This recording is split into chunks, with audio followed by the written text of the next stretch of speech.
Hello everyone, it's Kari from sunshineinmypocket.com, and today I have 3 adorable sushi cards to share with you.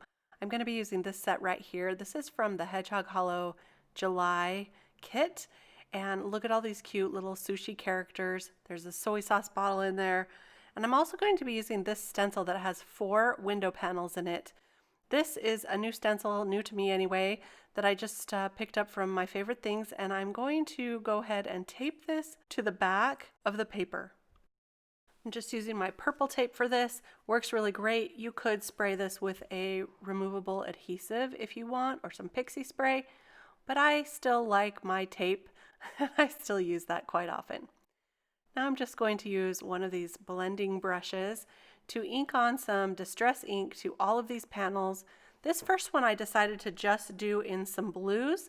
So I've got a lighter shade of blue, and now I'm going to go in all around the edges with the Mermaid Lagoon, a little darker blue. So I'll just go around all of the edges for that and create a darker look. I like the lightness in the middle here. Here, take a look at the reveal.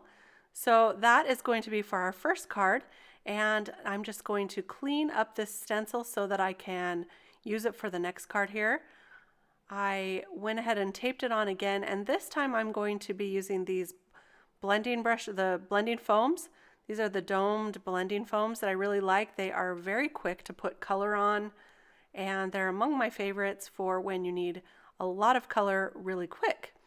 So I've got a rainbow of Distress Oxide colors. I usually use these dome blending foams with my oxides.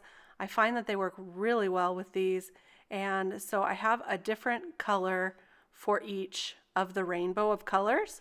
So I'll put these on, and I'm kind of going in a diagonal order here, and I'll go back to the previous color just to make sure that we get a good blend on those, and then I'll keep moving on, just going back and forth until I get a really good blend and it looks like I want it to look. This is going to be some bright, vibrant backgrounds for this next sushi card. So I'll move on to the blue. I've got a purple here as well, and that's all there is to this one. Here's the reveal on this rainbow background. I think it turned out really pretty. And now for the last background, I'm just going to use a couple of my favorite colors, which are the Twisted Citron and the Salty Ocean here.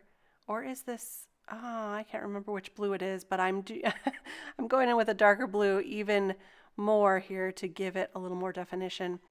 This one I'm going to use a little bit of Glimmer paste over the top. So I'm not too worried about how this looks. It doesn't have to be perfect. It's just going to have a little bit of a variety of color. Before we get to that Glimmer paste, I will color up these little sushi, and I'm going to go really quickly through this, but I wanted to show you my process. I'm using some darker greens and a little more olivey tone because I think that seaweed kind of has that tone to it, especially when it's used on sushi. Now, I don't eat a lot of sushi. In fact, I rarely have sushi. Ever since I married my husband, he used to live in Japan. He lived there for a number of years, and he says that he's had enough sushi to last him his entire lifetime and maybe even more. So we never go out for sushi. Usually when we go out for Japanese food, which he loves Japanese food, by the way, we go to teppanyaki, and that's my favorite. So we don't usually get sushi, but we do get the teppanyaki. And he loves tempura as well. Leave me a comment below and let me know if you are a sushi fan or if you don't like it. I am curious to know, and also if you know what some of these are supposed to be. I still think these sushi are super cute, and they're going on my card. So you can see that I kind of blend out with I start with my darkest, blend out with the lightest, and I have 4 different shades of green here to create this cute little character. I'm going to use these same 4 colors on all of the seaweed for these sushi sets, and I'll color all of these up, but I'm not going to show you all of the coloring because I'm just doing some pretty basic, simple Copic coloring. These little characters just have the cutest little faces, don't they? So there's our seaweed all colored up. Now for the inside portion, which I think this could be some salmon, I'm not sure. maybe a little bit of caviar on the top of this one. You guys are going to have to tell me. I don't even really know what type of sushi this is. But I'm using these two shades. And for this one, I'm kind of just doing C shapes.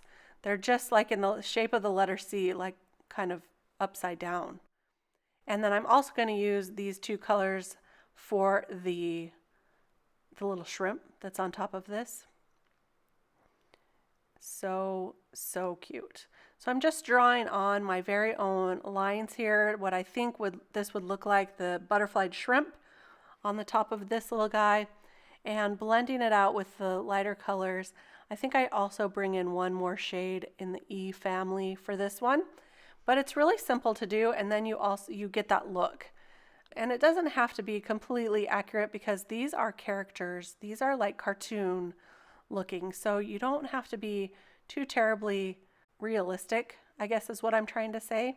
Just have a little bit of fun. I'm going to use these same exact colors for the salmon on this lower sushi on the bottom here, and I think that it turned out adorable, but it kind of looks like an eraser. My husband liked it though. He said it looked just perfect for salmon, and he would know. So quickly just going through this last one here, shading with the darkest, going through with the second lightest color here, the middle color, midtone, and then going over all of that with the lightest shade. I'll list all those. I think I have it listed on the screen for you. And that's all there is to that little guy. For the rice, I'm just going to use some shades of gray and I'm going to dot them in. So here are all the little characters colored up, and I'm just going to set those aside while we work on the Glimmer paste from Nuvo. Now I'm going to add that window pane stencil back on, and then I'm going to use the stencil that came in the July kit over the top of that stencil. This sunray stencil is really kind of neat, and I thought it would look great to have some radiating rays on each of those panels. And so this is the black Nuvo Glimmer paste. It's got a little bit of glitter to it. It's not as glittery as some, so it's more subdued, I think, which I didn't want too glittery of a card, so this worked out perfectly. But this kind of got everywhere. I had to go clean up my stencils right quick right after that, but look how cool that looks. Kind of dramatic. I went ahead and stamped out the Your Soy Amazing, and then I colored up some panels with those same colors that I used before, and I'm going to use those as backers for each of the words so that they pop out just a little bit more. And to put them on, I will use some foam tape. That's just going to raise everything up. I use that on all the sentiment labels, and I'm using it on each of these characters. So on the little shrimp guy, look how cute he is, and the soy sauce. Very cute. Just add it on top there. To put the rest of them together, I went ahead and stamped a couple of greetings in the center, and one of them says soy happy together, and the other says rice to meet you.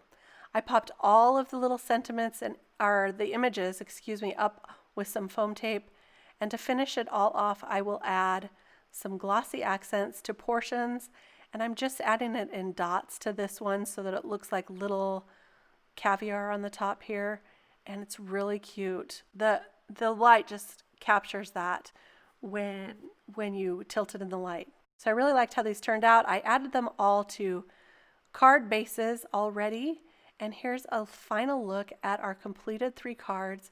Super cute, lots of character to these little guys, and I think these will bring a smile to anyone's face. I know I went really quick through this. I hope you enjoyed this process and you kind of got a feel for how easy these are to put together. I hope you give this a try. Try some of these techniques with the stenciling, the inking on a diagonal, adding some glimmer paste, and coloring up some cute images to add to the top. Thank you so much for stopping by today. If you did enjoy this, I would love it if you gave me a thumbs up on this video and subscribed. Here's some more videos that you might enjoy as well. I'll see you real soon with some more inspiration. Thanks for stopping by. Bye-bye.